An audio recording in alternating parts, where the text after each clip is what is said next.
কিন্তুটা হচ্ছে 15 বছরের মানুষের আউটরেজ আছে, এটা আপনাদের বুঝতে হবে। পাবলিক আউটরেজকে কিভাবে ডেমোক্রেটিক্যালি এবং লিগালি হ্যান্ডেল করতে হবে সেটা আমাদের জনগোষ্ঠী এখনও ওইটা হয়তো অতটা মানে সাবালক হয়ে ওঠে নাই।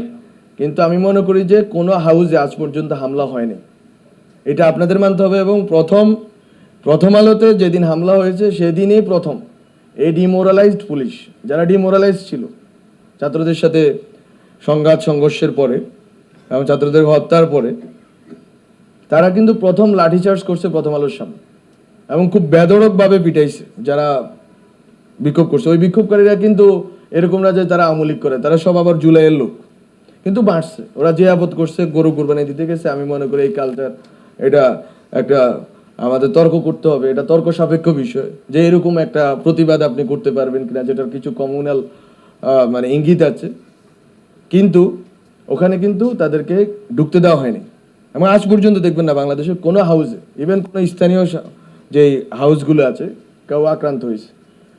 তা আমরা মনে করি সরকার যথেষ্ট চেষ্টা করতেছে সংবাদ মাধ্যম যাতে স্বাধীনভাবে কাজ করতে পারে এবং যারা সাংবাদিক আছে তারা যেন সুরক্ষা পায় এবং হয়রানি মামলা থেকে শুরু করে যা যা আছে সেসব হয়রানি থেকে মুক্তি পায়। কিন্তু আমি মনে করি যে কোনো ফ্রিডমে, দুনিয়ার কোনো ফ্রিডমেই আনকন্ডিশনাল না।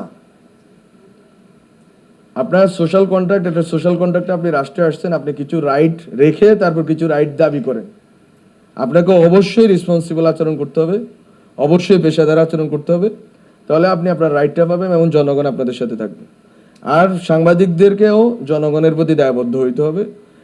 জাস্ট হাউজের পলিসি আমি বাধ্য ছিলাম বা আমরা এইভাবে করছি, এটা আমি মনে করি না। এইটা তো আমাদের সবার বাস্তবতা ছিল, বাংলাদেশ সবাই পেশিবাদের অধীনে ছিল। তো আমি মনে করি যে এই দায়বদ্ধতা এবং পেশাদারিত্বটা আমরা দেখব সাংবাদিকদের, এবং আমরা আমাদের সরকার যতদিন আছে আমরা চেষ্টা করব রিফর্মগুলো বাস্তবায়ন করার জন্য ধীরে সুস্থে সবার সাথে কথা বলে, স্টেকহোল্ডারদের সাথে, এবং সাংবাদিকদের কল্যাণের জন্য যতটুকু আমরা করে যেতে পারি আমরা ততটুকু চেষ্টা করব।